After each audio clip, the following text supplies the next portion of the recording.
네, 균형 잡힌 성장 이야기 오늘 오프닝부터 앞서 인터뷰까지 하고 있는데요. 소비자, 기업, 중소기업, 대기업 다 같이 성장하려면 공정이 핵심인데 바로 그거 얘기해 주시는 분들이죠. 공정거래위원회 연결하겠습니다. 김동명 약관특수거래과장 전화 연결돼 있습니다. 과장님 안녕하십니까?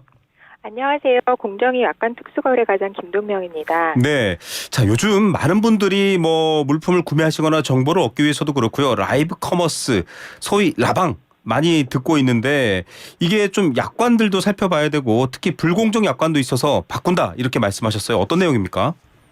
네.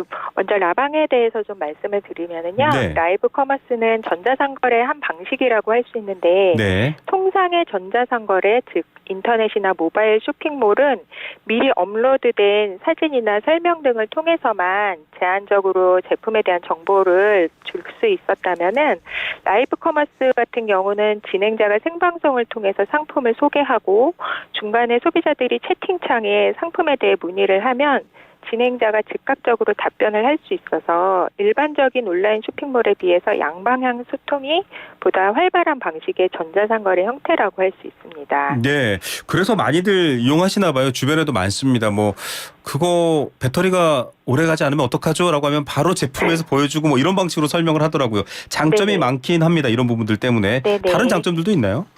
네, 다른 장점은 아무래도 판매 사업자 입장에서 저렴한 비용이 든다는 것인데요. 네. 앞서 드린 설명만으로는 라이브 커머스가 홈쇼핑과 유사한 것처럼 들리시겠지만 네. 홈쇼핑은 텔레비전 방송을 통해서 송출되기 때문에 관련 수수료가 약 30% 정도로 비싼 편인 반면에 라이브 커머스는 플랫폼을 통한 개별 방송이 가능하기 때문에 수수료 부담이 적고 또 방송 중에 소비자들의 문의를 즉각적으로 처리할 수 있어서 이런 면에서는 또 별도의 상담원이 필요하지 않아서 또 한 번 비용이 절약될 수 있습니다. 네. 이처럼 중간 수수료 부담이 적어지게 되니까 결과적으로 소비자 가격도 낮아진다는 것이 장점이라고 할 수 있습니다. 예, 뭐 그냥 라이브 방송이 많잖아요. 정치도 있고 유튜브도 있고 뭐 개인적으로 취미도 있고 많은데 그런 것의 일종의 이런 상품 거래 개념으로 보니까 훨씬 더 친근하게 다가오는 것도 같습니다. 그런데 이번에 이런 매력적인 지금 새로운 서비스이긴 한데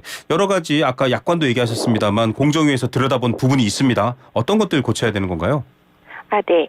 저희 그 약관들 중에 가장 눈에 띄었던 부분은 소비자가 상품을 수령하지 못하였거나 또 다른 사고 발생 시에 모든 책임을 입점 판매자에게 돌리는 약관이었습니다. 우리 채널은 상관없어요. 이거 팔러 오신 분 책임입니다. 이렇게 된 건가요? 네. 예를 네. 들면 구매자가 상품을 정상적으로 수령하지 못하면 판매자는 그에 관한 책임을 모두 부담해야 합니다. 이런 방식으로 규정한 건데요. 네.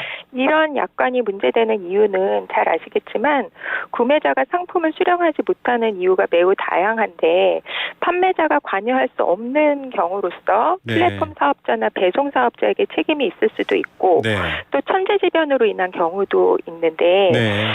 그런 경우에도 모두 판매자가 모든 경우에 책임을 부담한다고 정한 약관은 불공정하다고 판단을 했습니다. 네네. 그리고 또 플랫폼 사업자가 판매자와 소비자 간의 분쟁에 개입한 경우에 판매자는 무조건적으로 플랫폼 사업자의 결정에 따르도록 한 조항도 있었는데요. 예를 들면 회사는 판매자와 구매자 간에 발생하는 분쟁에 개입할 수 있으며 판매자는 회사가 설립 및 운영하는 분쟁조정센터가 내린 결정에 따라야 합니다. 네. 이런 내용이죠. 근데 이런 약관이라면은 판매자는 자신의 귀책이 없음에도 일방적으로 조정을 당할 수 있는 어떤 가능성이 있고 본인에게 당연히 인정되는 항변권 등도 행사할 수 없게 되는 그런 결과를 낳을 수가 있습니다. 예. 지난번에 주신 프랜차이즈 얘기랑도 비슷하게 겹치는 것 같습니다. 결국은 누군가가 불공정하게 흔히 사회적으로 말하는 갑질 같은 행동 좀 못하게 해야 된다 이런 얘기인 것 같고 공정위가 항상 그 얘기를 들여다보고 계시는 건 거죠. 그러면 결국 이렇게 책임은 적게 지고 뭐 영향력은 내가 크게 행사해 이게 좀 문제인 것 같거든요. 네. 결국은 좀 책임을 더 부담하게 하는 건가요? 어떻게 조정하는 게 맞을까요? 네, 우선 이제 플랫폼 사업자는 통신 판매 중개자로서 전자상거래 등에서의 소비자 보호에 관한 법률, 저희가 흔히 전상법이라고 하는데요. 네. 이 법에 따라서 거래 과정에서 발생하는 불만이나 분쟁의 해결을 위한 조치를 적극적으로 시행해야지 될 의무가 있습니다. 네. 그럼에도 불구하고 전자상거래에서 발생하는 모든 분쟁 관련 해결을 판매자에게 전가하는 것으로 보이는 것은 이제 전상법에서 부과한 책임을 다하지 않는 것으로 해석이 될 수 있습니다. 특히 이제 이 많은 소비자들이 플랫폼을 통해서 네. 라이브 커머스를 이용한다는 점을 고려하면 법에서 플랫폼 사업자에게 요구하는 수준의 역할과 책임을 약관에 규정하는 것이 향후 발생할 수 있는 소비자 분쟁을 해결하는 데 큰 도움을 줄 수 있기 때문에 중요하다고 생각합니다. 네네. 또 이제 라이브 커머스를 진행하는 판매자들 대부분이 소상공인이라는 점에서 소상공인들의 지위를 강화한다는 측면도 있었습니다. 예, 오히려 그래서 결국 소상공인이나 다양한 판매자들이 다양한 루트로 소통하게 되면 소비자들한테도 이익인데요. 이런 부분 잘 살펴봐야겠네요. 네네. 자, 그러면 플랫폼의 역할이 굉장히 중요한데 앞서 말했지만 좀 불공정한 이제 힘의 차이가 있습니다. 예전에도 플랫폼 사업자들 약관에 대해서 이렇게 좀 시정하신 적이 있으신가요? 네네.